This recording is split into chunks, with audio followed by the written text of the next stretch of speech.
బోడుప్పల్లో ఒక ఇన్సిడెంట్ జరిగింది. Husband 5 months pregnant ఉన్న వైఫ్‌ని అతి కిరాతకంగా నరికేసి ఆ బాడీ పార్ట్స్‌ని మూసీ నదిలో పడేయడం జరిగింది. అసలు ఇలాంటివి విన్నప్పుడు మీకు ఏమనిపిస్తుంది? ఇది చాలా దారుణమైన ఇన్సిడెంట్. ఎందుకంటే అతను ప్రొఫెషనల్ సీరియల్ కిల్లర్ కాదు. కాకపోతే ఏంటంటే ఆ ఎమోషన్‌లో చంపేశాడు అతను.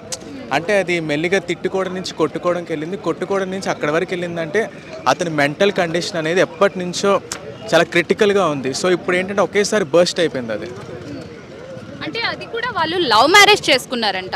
అరేంజ్డ్ మ్యారేజ్ కూడా కాదది. మరి అసలు అలా ఎందుకు? యాక్చువల్లీ వాళ్ళది ఇంటర్ కాస్ట్ మ్యారేజ్ అనమాట. వాళ్ళ పేరెంట్స్ కూడా ఒప్పుకోలేదు. వాళ్ళు ఆర్య సమాజ్లో మ్యారేజ్ చేసుకున్నారు. తర్వాత మళ్ళీ ఒఫీషియల్గా యాదగిరిగుట్టలో మళ్ళీ మ్యారేజ్ చేసుకున్నారు. ఓకే, అదంతా ఓకే, బాగానే ఉంది. బట్ ఏంటంటే వాళ్ళ మధ్య కమ్యూనికేషన్ గ్యాప్ ఏమో అనిపిస్తుంది. ఎందుకంటే సో చిన్న చిన్న ఇష్యూస్ అనేవి కూర్చొని మాట్లాడుకుంటే సరిపోయేది.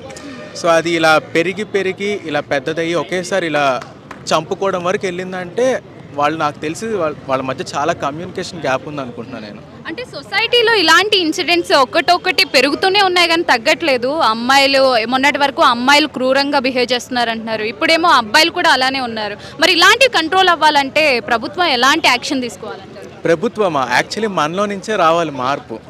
అంటే సో మనం ఏంటంటే సో ప్రతిదానికి ఇన్స్టెంట్గా ఒక డెసిషన్ తీసుకోకూడదు.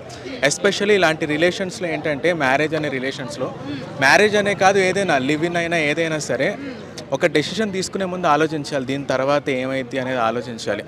సో వాళ్ళు ఏంటంటే అంటే జనరల్గా కూర్చుని మాట్లాడుకుంటే 90% ప్రాబ్లమ్స్ అనేవి తీరిపోతాయి. బట్ ఆ కూర్చుని మాట్లాడుకునే టైం ఎవరు ఇచ్చుకోక ఇదంతా జరుగుతుంది. ఆ రిజల్ట్ అనేది ఇలానే ఉంటుంది. మరి అంటే పెద్దలు కుదిర్చిన సంబంధంలో అండర్స్టాండింగ్ ఉండదు అని చెప్పి లవ్ మ్యారేజ్ ప్రిఫర్ చేస్తున్నారు. మరి ఇంత అర్థం చేసుకున్న తర్వాత కూడా ఎందుకు ఇలాంటి సిచ్యువేషన్ వస్తుంది అసలు? అంటే లవ్ మ్యారేజా అరేంజ్ మ్యారేజా అని కాదు, అది రిలేషన్ బట్టి ఉంటుంది. అది కపుల్స్ మధ్య ఉండే అండర్స్టాండింగ్ బట్టి ఉంటుంది. అదే చెప్పా కదా, కమ్యూనికేషన్ గ్యాప్. అది ఉన్నంత వరకు ఎవరేం చేయలేరు. ఆ గ్యాప్ అనేది ఆ మధ్యలో లేకపోతేనే బెటర్. మరి అంత దారుణం చేసిన వ్యక్తికి ఎలాంటి శిక్ష పడితే బాగుంటుంది? అది లీగల్గా మన కాన్స్టిట్యూషన్లో ఎలాంటి శిక్షలు ఉన్నాయో అలాంటివే పడతాయి. ఈ హత్యకు అనుమానమే కారణం అంటారా? ఈ హత్యకి కేవలం అనుమానమే కారణం అంటారా? అనుమానమా?